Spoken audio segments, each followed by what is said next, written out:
இன்று நாம் இப்போ இன்றைய தினம் இரண்டாவதாக தரிசிக்கும் அற்புதமான ஒரு திருத்தலம் வந்து திருசுழியல் அப்படின்ற பேர். திருசுழியல் அப்படின்னு சொன்னமாக சுழின்னா என்ன? சுத்துறது. சாதாரண அப்படியே சுத்தம்.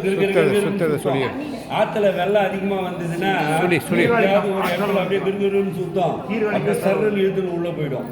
அதில் அந்த இடத்துல போனோன்னு வச்சுக்க, சுழியில் மாட்டேன்னா அவர் தான் நம்ம கதை முடிச்சு உள்ளே இழுத்துட்டு போய் தள்ளுவார் எங்கோ. அந்த மாதிரி இந்த ஊருக்கு ஏன் சுழியல் அப்படின்னு பேர் வந்ததுன்னு சொன்னமாக்கா, ஒரு மன்னன் வந்து 3 யுகத்தில் வெள்ளத்திலிருந்து இந்த ஊரை காப்பாற்றினாராம், பூலோகத்தை. அப்படி காப்பாற்றிய ஒரு அற்புதமான இடம் எதுனா இந்த திருசுழியல். திருதாயுகம், திரேதாயுகம், துவாபர யுகம், 3 யுகத்திலையும் ஒவ்வொரு யுகத்திலும் வரும்போது ஒரு வெள்ளம் வந்து வெள்ளத்தில் மிதந்து எல்லாம் அடித்து நாலாசிலையாக போய் முட்டிட்டு திருப்பி ஒரு புது இதுவை ஆரம்பிப்பாங்க. அந்த மாதிரி ஒவ்வொரு யுகத்திலையும் ஒரு வெள்ளம் வந்து நாட்டை அழிக்குது. அப்போ கடைசியாக வரும்போது நம்ம துவாபர யுகத்தில் ஒரு வெள்ளம் வந்து அப்படியே கடல் பொங்குது, மழை வந்து பெய்யுது, ஊற்றுது மழை, வெள்ளை காடாகி போச்சு ஊரெல்லாம். அப்போ பாண்டிய மன்னன் வந்து இறைவன்கிட்ட பிரார்த்தனை பண்ணி, பகவானே என் மக்களெல்லாம் நான் நல்லாட்சி பண்ணிட்டு இருக்கிறேன், இன்னும் கொஞ்சம் நாளாக அவங்களெல்லாம் வாழ வைக்கலான்னு நினைக்கிறேன், எங்களுக்காக நீ இந்த இடத்த காப்பாற்றி கொடுக்கக்கூடாதா அப்படின்னு சொல்லி பாண்டிய மன்னன் வந்து இறைவன்கிட்ட வேண்டனாராம் இந்த இடத்துல. அப்போ அவர் என்ன பண்ணுறாரு, தன்னுடைய சூலாயுதத்தினால ஒரு பூமியில் ஒரு குத்துனாராம். குத்தின உடனே அந்த இடத்துல அப்படியே பள்ளம் உண்டாகி இந்த கடல் நீர் பொங்கி வந்த நீர், மழை நீர், வந்த நீர் எல்லாம் அது உள்ளே போச்சான். போகும்பொழுது அப்படியே சூழ்ச்சிக்கிட்டே போனதுனால திருசுழியல்னு பேர். அந்த இடம் எதுன்னு சொன்னமாக எதிரில் இருக்கிற குளம், தெப்பக்குளம். அந்த தெப்ப குளத்தில் தான் இறைவன் குத்திய இடம், சூளத்தால் குத்திய இடம். அந்த இடத்துக்கு பேர் கவ்வை கடல் அப்படின்னு பேர் என்ன? கவ்வை கடல். கவ்வை கடல்னா அதுக்கு பேருனா அந்த இடத்துல சுழியை உண்டாக்கி இந்த உலகத்தில் இருக்கிற நீரெல்லாம் அது உள்ளே இறக்குனாராம். அந்த மாதிரி ஒரு அற்புதமான ஒரு ஸ்தலம் இந்த ஸ்தலம். இன்னொரு சிறப்பு என்னன்னா, இந்த கோயிலுக்கு நம்ம வந்து தரிசனம் பண்ண வேண்டிய அவசியமே இல்லை, இந்த கோயிலில் வந்து சாமி கும்பிட வேண்டிய அவசியமே இல்லை, இந்த கோயிலை சுத்த வேண்டிய அவசியமே இல்லை, இந்த ஊருக்கே வர வேண்டிய அவசியமே இல்லை. ஆனாலும் புண்ணியம் கிடைக்குமா? எப்படி கிடைக்குன்னு சொன்னமாக்கா, யாராவது இந்த ஸ்தலத்தை வந்து தரிசனம் பண்ணிட்டு வந்தாங்கன்னா அந்த அடியவர்களை தொட்டு கும்பிட்டினா உனக்கு அந்த புண்ணியம் கிடைக்குமா. இந்த ஊரில் மட்டும் அந்த ஒரு சிறப்பு. அடியவருடைய பாதத்தை, இந்த தரிசனம் பண்ண அடியவருடைய பாதத்தை தொட்டு வணங்கினாலே நமக்கெல்லாம் முக்தியா. அவ்வளோ அற்புதமான ஒரு ஸ்தலம் இந்த ஸ்தலம். இதை யார் சொல்கிறாங்க? சுந்தரமூர்த்தி சுவாமிகள் சொல்கிறார். 2வது, அந்த மாதிரி அந்த அடியவர்களை தொட்டு வணங்கினா நீங்கள் எங்கே வாழுறீங்களோ அந்த திசையில் ராஜா மாதிரி வாழ்வீங்களாம். எப்படி? ராஜா மாதிரி வாழ்வீங்களாம். நம்ம பாட போகிற பாட்டிலேயே அதை சொல்கிறார் சுந்தரமூர்த்தி சுவாமிகள். நீங்கள் அவ்வளவு திசைக்கு அரசராகுவார் அப்படிம்பார். யார்? அந்த அடியாரை தொட்டு வணங்கினவங்கள. அவ்வளோ ஒரு அற்புதமான ஒரு இடம் இந்த இடம் இது. அதே மாதிரி சுந்தரமூர்த்தி சுவாமிகள் வந்து இந்த ஊருக்கு வராரு. அவரும் சேரமான் பெருமானம். வரும்பொழுது இந்த ஊருக்கு பக்கத்தில் பள்ளி மடம்னு ஒரு ஊர் ஒன்று இருக்குது.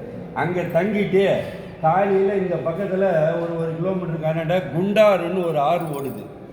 அந்த ஆற்றுல போய் இறங்கி குளிச்சுட்டு கரை ஏறினாராம். கரை ஏறினவர் மேலேயே வரவே முடியலையாம் அவரால். என்னான்னு கேட்டோமாக்கா, அந்த படிக்கு மேலே இருக்கிற மண் அங்கேருந்து அப்படியே கோயில் வரைக்கும் பார்த்தோமாக்கா எல்லா இடமும் அப்படியே சிவலிங்கமாகவே தெரியுதான். எப்படியாப்பட்ட ஒரு புண்ணிய பூமி பேர் இது. அவர் கண்ணுக்கு மொத்த மணலெல்லாம் சிவலிங்கமாகவே தெரியுதான். ஐயோ, இந்த மாதிரி சிவலிங்கமாக இருக்கிற இந்த இடத்துல நான் எப்படி என் பாதத்தை வைப்பேன்னு சொல்லிவிட்டு அந்த ஆத்தாண்டியே நின்றுக்கினி இப்போ நம்ம பாட போகிற பதிகத்தை பாடிட்டு, அப்பா என்னை ஆசீர்வாதம் பண்ணுன்னு சொல்லிட்டு அவர் அப்படியே கிளம்புறாராம். கிளம்புறதுக்கு முன்னாடி அவருக்கு ஒரு சிறப்பு நடந்துக்குது. அன்றைக்கி முன்னாள் இரவு அவருடைய கனவுல போய் இறைவன் வந்து ஒரு இளைஞன்மா காட்சி கொடுத்தாராம். இளைஞனா இறைவன் அந்த இடத்துல காட்சி கொடுத்துருக்காரு. ஏன்னா இவர் மறுநாளைக்கு வரப்போறதுலன்னு தெரிஞ்சிடுச்சு. இவரே போய் காட்சி கொடுத்துட்டு வந்தாராம் சிவபெருமானே அவர் தங்கியிருக்கிற அந்த பள்ளி மடத்துக்கு போயிட்டு. அந்த மாதிரி ஒரு அற்புதம் நிறைந்த இடம் இந்த இடம். அதுக்கப்புறமேட்டு இந்த சுற்று வட்டாரத்தில் இந்த சாமியை வந்து பூமிநாதர் அப்படின்னு சொன்னால் தான் எல்லாருக்குமே தெரியும். சாதாரணமாகவே திருசூழியல்நாதர் திருமேனிநாதர் அப்படிங்கிறத விட பூமிநாதர்னா தான் எல்லாருக்கும் தெரியும் இந்த ஸ்தலத்தை பற்றி. ஏன் இதுக்கு பூமிநாதர்னு பேர் வந்தது அப்படின்னு சொன்னோம்னாக்கா, இரண்யாட்சன் அப்படிங்கிற ஒரு அரக்கன் பூமாதேவியை தூக்கின்னு போய் கடலுக்கு அடியில் ஒழிக்க வச்சிடுறான். பூமாதேவியை கடலுக்கு அடியில் ஒழிக்க வச்ச உடனே இல்லைடா எல்லாம் பூமாதேவி ஆளை காணுமேன்னு எல்லாரும் போய் கம்ப்ளைண்ட் பண்ணுறாங்க. அப்போ மகாவிஷ்ணு கூர்ம அவதாரம் என்கிற அந்த ஆமை வராக அவதாரம் எடுத்து போயிட்டு அந்த அம்மாவை தூக்கின்னு மேலே எடுத்தாந்து விடுறாரு. விட்ட உடனே அந்த இரண்யாட்சங்கிற அரக்கன் தொட்டு தூக்கின்னு போனான் பாரு. அதனால் இவங்களுக்கு தோஷம் பிடித்து விட்டதா, அரக்கன் கைப்பட்டதுனால. அந்த அம்மா மனமுருக பல காலம் இந்த இறைவனை பிரார்த்தனை பண்ணி அவங்களுடைய அந்த தோஷத்தெல்லாம் நீக்கிக்கிட்டாங்களாம். அந்த மாதிரி அம்மா பூமி மாதா தன்னுடைய தோஷங்களை பூஜை பண்ணி நிவர்த்தி பண்ணி கொண்டதுனால அந்த இறைவனுக்கு திருநாமம் பூமிநாதர்னு அப்படியே சுற்றுவட்டாரம் உள்ள பரவ ஆரம்பிச்சுதான். அந்த அம்மா பூமாதேவியே வணங்கிய இடம் இந்த இடம் அப்படின்றதுனால இறைவனுக்கு திருநாமம் பூமிநாதர் அப்படின்னு பேர். அது இல்லாமல் இன்னொரு சிறப்பு என்னன்னு கேட்டோமாக்கா, கௌதம முனிவர்னு ஒரு முனிவர் இருந்தார். நீங்கள் நான் ஏற்கனவே கன்னியாகுமரிக்கு பக்கத்தில் ஒரு ஸ்தலத்தினுடைய வரலாறு சொல்லியிருக்கேன். யாருக்கெல்லாம் ஞாபகம் இருக்குது? கன்னியாகுமரிக்கு முன்னாடி சுசீந்திரம் வரலாறில் அந்த கதை வரும். அதாவது கௌதம முனிவர் அகலிகை 2 பேரும் அங்கே வாழ்ந்தாங்க. நான் சொல்லியிருக்கிறேன்.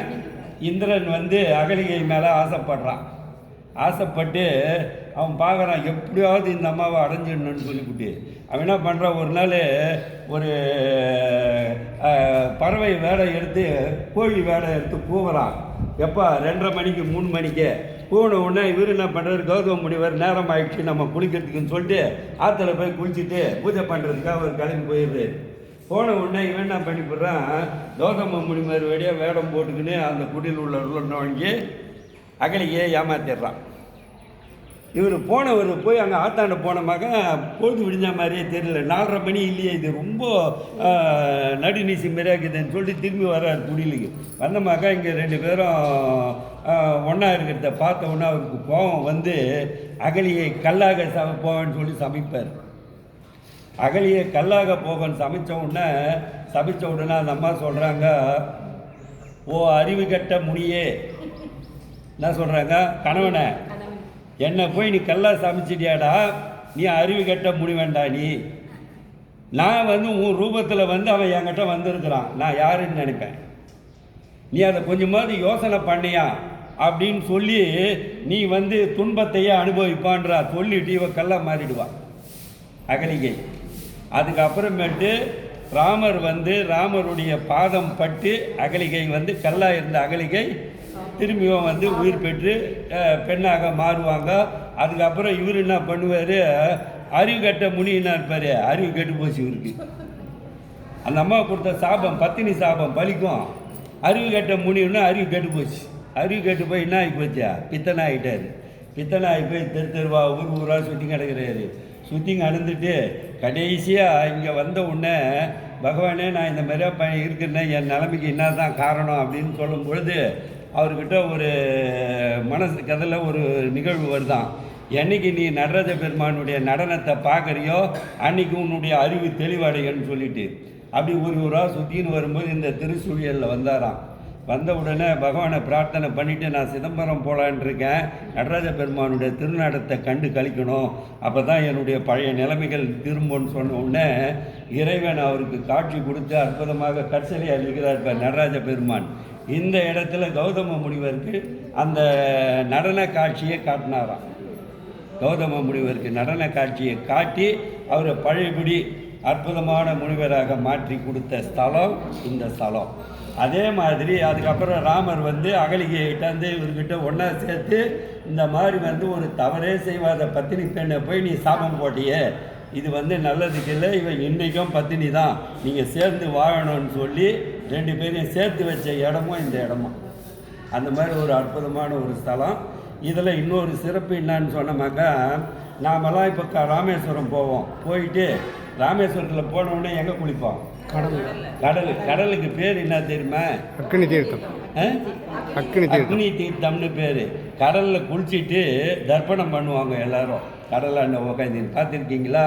அந்த மாதிரி பண்ணிவிட்டு அதுக்கப்புறம் 21 தீர்த்தத்தில் குளிச்சுட்டு எல்லாரும் என்ன பண்ணுவாங்களா, நேராக இந்த திருச்சூழியலுக்கு வருவாங்களாம்.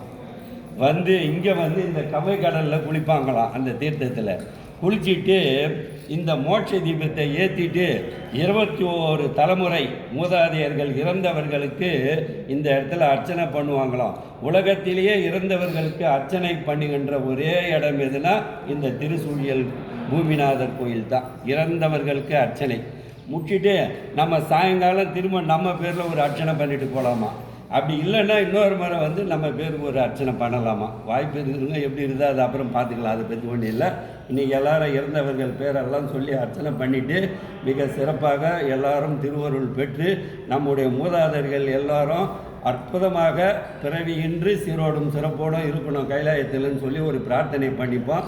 அதே மாதிரி நாம் அனைவரும் சீரோடும் சிறப்போடும் 16 பேர்களும் பெற்று பெருவாழ்வு வாழ அற்புதமாக இந்த பூமிநாதரையும் துணைமாலை அம்மனையும் பிரார்த்தனை செய்து அனைவரும் அவருடைய திருவருளை பெற்று சீரோடும் சிறப்போடும் வாழ்வோம் என்று அனைவரும் இறைவனை பிரார்த்தனை செய்து இந்த ஸ்தலத்தில் அந்த குண்டாரில் நின்று அங்கேருந்து சுந்தரமூர்த்தி சுவாமிகள் பாடிய பதிகத்தை பாராயணம் பண்ணுவோம். திருச்சிற்றம்பலம்.